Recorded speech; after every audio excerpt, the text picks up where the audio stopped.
ថ្ងៃនេះគឺជាថ្ងៃដ៏កិត្តិយសបំផុតសម្រាប់ក្រុមអប្សរា25ដួងដែលដឹកនាំដោយបងស្រីថៅពេជ្រអមរិតនិងបងស្រីយីសុភ័ត្រាបានធ្វើការចុះជួបនិងសិក្សាអំពីវគ្គបណ្ដុះបណ្ដាលពិសេសមួយដែលរៀបចំឡើងដោយលោកជំទាវ ច័ន្ទភារីតំណាងក្រុមហ៊ុន Revlon កម្ពុជាវគ្គបណ្ដុះបណ្ដាលនេះមានគោលបំណងក្នុងការលើកកម្ពស់ភាពស្រស់ស្អាតរបស់ស្ត្រីតាំងពីក្បាលរហូតដល់ចុងជើងក្រោមប្រធានបទ Revlon 3BS តើពុកម៉ែបងប្អូនទាំងអស់គ្នាយល់យ៉ាងណាដែរចំពោះពាក្យថា Revlon 3BSដើម្បីកុំឲ្យពុកម៉ែបងប្អូនមានចម្ងល់យូរខ្ញុំនឹងបកស្រាយជូនពុកម៉ែបងប្អូនស្ដាប់ដូចតទៅ Revlon 3BS មានន័យថាទី1 Beauty គឺភាពស្រស់ស្អាតស្រស់ត្រកាលខាងក្រៅរបស់អ្នកគ្រប់គ្នាទី2 Body គឺការរក្សាថែរូបរាងកាយរបស់អ្នកគ្រប់គ្នាទី3 Brand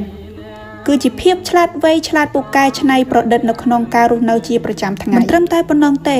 អ្វីដែលកាន់តែអស្ចារ្យអ្វីដែលមនុស្សគ្រប់គ្នាបានមើលរំលងនោះគឺការអំណត់អត់ធន់ព្យាយាមនិងភាពស្មោះត្រង់ជាមួយនឹងទំនុកចិត្តនៅត្រង់ចំណុចនេះលោកជំទាវ ច័ន្ទភារីបានសង្កត់ធ្ងន់និងធ្វើការអត្ថាធិប្បាយយ៉ាងលម្អិតដោយមានឧទាហរណ៍អំណះអំណាងច្បាស់លាស់លោកជំទាវមានប្រសាសន៍យ៉ាងមុតមាំថាយើងត្រូវកំចាត់ភាពខ្ជិលហើយបណ្ដេញលេសព្រោះបើយើងមានភាពខ្ជិលក្នុងខ្លួននោះលេសនឹងមានរាប់រយចូលមកមួយទៀតវិញមនុស្សគ្រប់គ្នាភ័យខ្លាចរអានៅក្នុងការជួយការផ្គត់ផ្គង់និងការសហការដោយសារពួកគេខ្លាចបុគ្គលម្នាក់នោះគ្មានភាពស្មោះត្រង់កើតមួយជាតិធាតុមួយចានបើអ្នកគ្មានភាពស្មោះត្រង់ទេជីវិតជាតិនេះឆាចោលតែម្ដងទៅហើយលើពីនេះទៅទៀតក្រុមអប្សរា25ដួងបានស្វែងយល់អំពី Digital ទាន់សម័យក្រោមការបង្ហាត់បង្រៀនរបស់ CEO Revlon Cambodia គឺបងស្រីសុកលីលីងនៅមិនទាន់អស់ទេ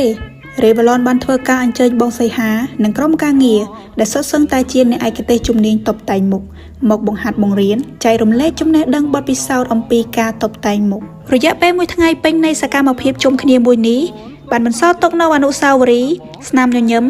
និងការគោរពស្រឡាញ់រាប់អានពុំមានអ្វីកាត់ថ្លៃបានឡើយក្រុមអប្សរា25ដួងមានក្តីសោមនស្សរីករាយខ្លាំងណាស់ដែលបានចូលរួមការងារជាមួយ Revlon Cambodiaក្រុមអប្សរា25ដួងមានតែលើកដៃ10ប្រណម្យឡើងដោយក្តីគោរពអោនលំទោននិងអរគុណទៅកាន់លោកជំទាវ ច័ន្ទភារីនិងក្រុមការងារ Revlon គ្រប់គ្នាអស់ពីចិត្តអស់ពីបេះដូង